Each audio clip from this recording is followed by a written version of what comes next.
Já imaginou virar o jogo contra aqueles que tentam te perturbar?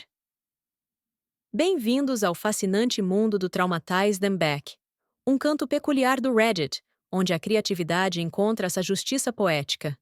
Neste labirinto de histórias curtas e afiadas, você descobrirá as táticas mais inusitadas e divertidas para fazer seus agressores pensarem duas vezes antes de importunar alguém novamente. De estratégias sutis a reviravoltas hilárias, cada conto é uma pequena obra-prima de vingança bem-humorada.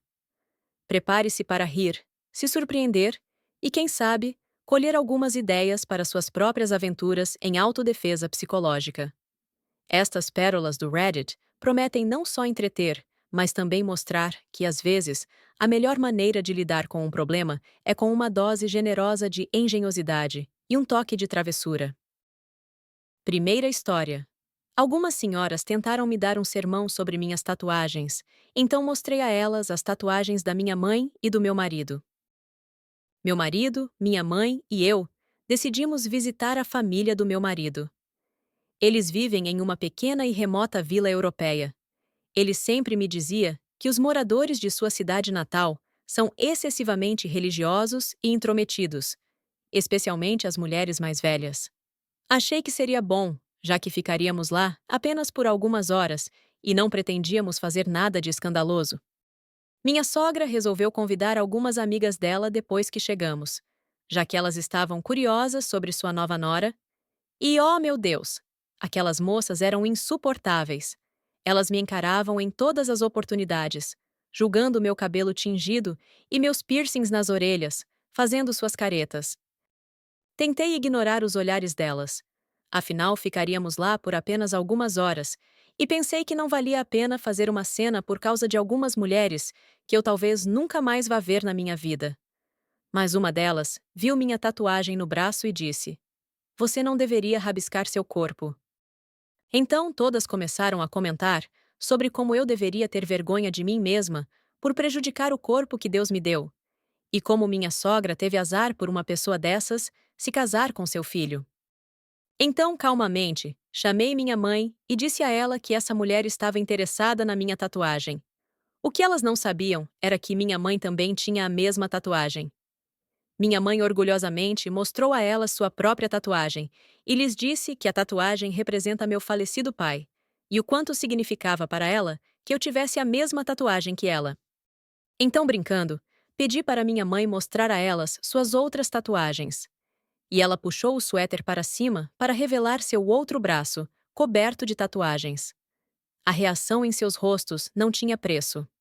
E quando meu marido se juntou a nós, para colocar mais lenha na fogueira, pedi que ele mostrasse a tatuagem dele também. Quando chegamos em casa, minha mãe me perguntou por que eu estava me comportando daquele jeito sobre as tatuagens. Quando contei a ela o que aconteceu, ela disse: "Se você tivesse me contado antes, nós teríamos feito elas acreditarem que a marca de nascença da sua avó também era uma tatuagem." Segunda história. Viciada Rude pergunta se nossos telefones estão funcionando, e eu pergunto de volta se o dela está. Eu trabalho em uma farmácia muito movimentada e com poucos funcionários, e, infelizmente, uma de nossas clientes é muito viciada em seus medicamentos para dor. Temos uma política muito rigorosa de apenas reabastecer os medicamentos alguns dias antes do prazo de recarga, porque, francamente, não queremos contribuir para a crise dos opioides. Ela ligava dia após dia, repetidamente, falando comigo e com meu colega de trabalho, dando um chilique porque seu remédio não estava pronto na hora certa. Ela geralmente tentava nos intimidar para encher seus medicamentos mais cedo todo mês, com um discurso degradante que incluía insultos, ameaças e grosseria. Certo dia, estávamos com menos funcionários do que o normal, porque uma pessoa havia faltado, e, infelizmente, os telefones estavam tocando sem parar. De repente, essa senhora entra furiosa gritando porque o remédio dela não estava pronto, e perguntou ao meu colega de trabalho se os nossos telefones não estavam funcionando. Meu colega explicou educadamente que sentia muito, que estávamos com a equipe reduzida, e pediu para ela ir embora. Eu estava trabalhando no caixa, com clientes esperando até a porta dos fundos de tão ocupados que estávamos, e ela cortou a fila para gritar comigo. Os seus telefones estão quebrados? Eu estou tentando ligar o dia todo para saber do meu remédio. Normalmente, eu colocaria a minha cara de atendimento ao cliente e apenas pediria desculpas, mas o estresse e o tratamento repetido e rude dessa cliente em especial finalmente me atingiram. Respondi: Seu telefone está quebrado? Ela literalmente ficou lá de boca aberta e gritou: Não! O que você quer dizer? Estou usando ele o dia todo para ligar para vocês. E eu calmamente disse a ela: Quero dizer, você recebeu uma mensagem de texto dizendo que o seu remédio estava pronto? Porque nossa farmácia envia mensagens de texto quase instantaneamente quando o pedido é concluído e pronto para retirada, e ela sabia muito bem disso. Ela me olhou com raiva e, sem dizer uma palavra, foi embora imediatamente. Desde então, o marido dela é quem sempre vai buscar o remédio, e ele é o mais educado e compreensivo possível. Trabalho em tempo integral e muitas vezes cubro os turnos dos colegas que faltam, trabalhando no mínimo 40 horas por semana. E só a vi uma vez desde então, há mais de 6 meses. E ela não liga mais como costumava. Aparentemente, ela aprendeu a esperar pacientemente pela mensagem de texto chegar, porque o marido dela sempre aparece rapidamente, depois de algumas horas que terminamos de preparar o pedido. Terceira história. Você está usando o divórcio como uma arma? Eu vou usar isso como uma oportunidade. Para contextualizar, meu pai é muito controlador e emocionalmente abusivo. Ele sempre foi frio e desdenhoso com minha mãe. Me envergonhou como ninguém nunca fez e me chamou de fracassada. Embora eu seja uma aluna nota A, com muitas medalhas e certificados em meu nome. Ele usaria nossas falhas para nos derrubar, até que ficássemos inseguras e dependentes de sua validação. Só que ele esqueceu que eu sou do sangue dele, sua filha. Posso ser tão fria quanto ele, e nunca me importei que ele não me valorizasse. Durante a Covid, quando fomos forçados a ficar juntos o tempo todo, eu já estava farta.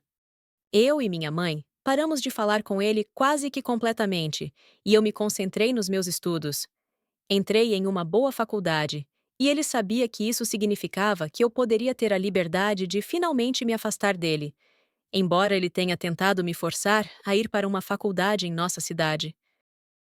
Então, numa certa manhã, ele chamou minha mãe e eu, e me disse sem rodeios que ele iria se divorciar da minha mãe e expulsá-la de casa. Não é fácil ouvir isso, especialmente quando ele estava falando comigo e nem mesmo olhando para ela. Claro que era porque ele esperava que eu chorasse e implorasse para, por favor, manter esse relacionamento. Por ironia do destino, essa foi minha desculpa perfeita. Para contextualizar, a cidade onde vou fazer faculdade, minha mãe também estudou lá. Simplesmente respondi: Ah, tudo bem. Vou para a cidade tal, então levarei a mãe comigo. Espero que possamos encontrar os amigos dela que moram lá e fazer com que ela se case novamente. Há um outro contexto: o divórcio e um novo casamento não são nada comuns no meu país.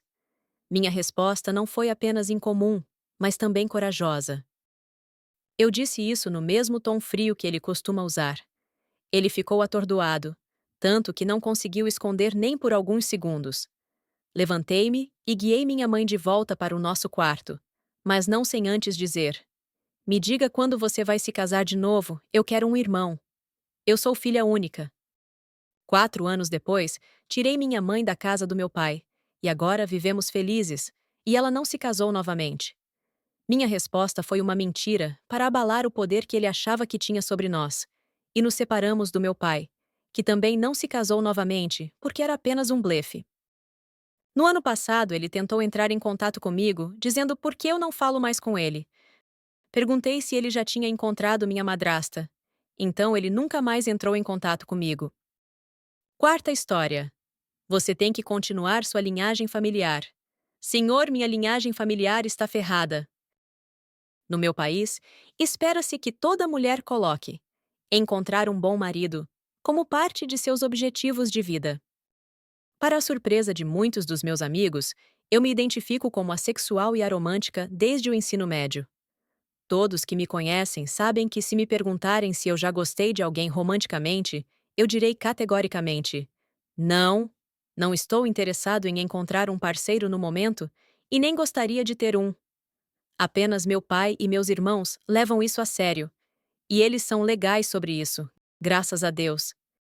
Mas outros amigos, próximos ou não, apenas riem e dizem: Oh, você é tão boba! Você apenas não conheceu a pessoa certa ainda. Em pouco tempo, você vai querer encontrar um homem e ter filhos com ele. E você pode até ser a primeira a se casar de todos nós. Eu quero estrangulá-los toda vez que ouço isso.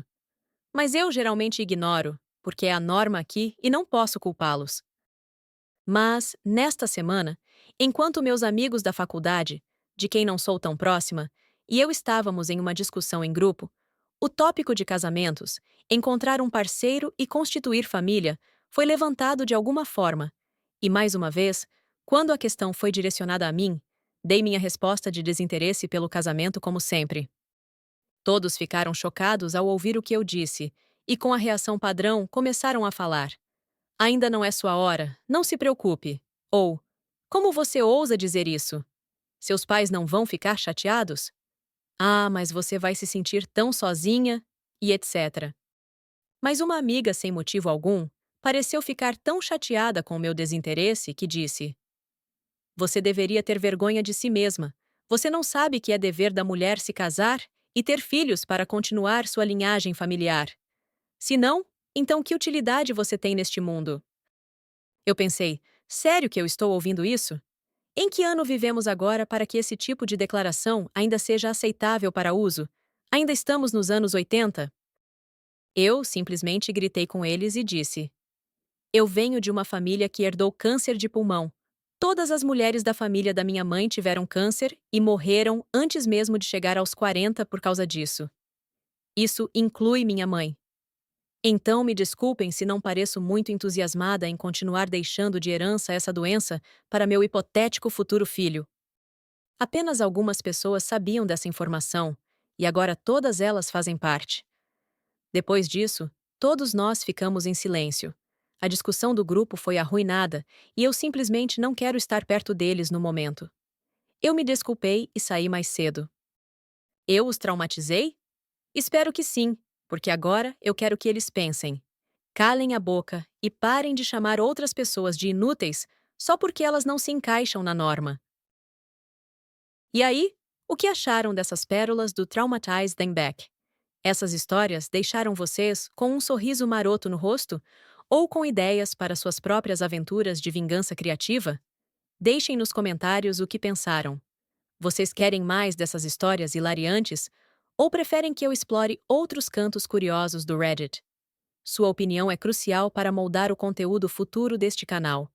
Não se esqueçam de dar like se curtiram e compartilhem com aquele amigo que adoraria uma dose de justiça bem-humorada. Até a próxima, e lembrem-se: às vezes, a melhor revanche é aquela que ninguém vê chegando.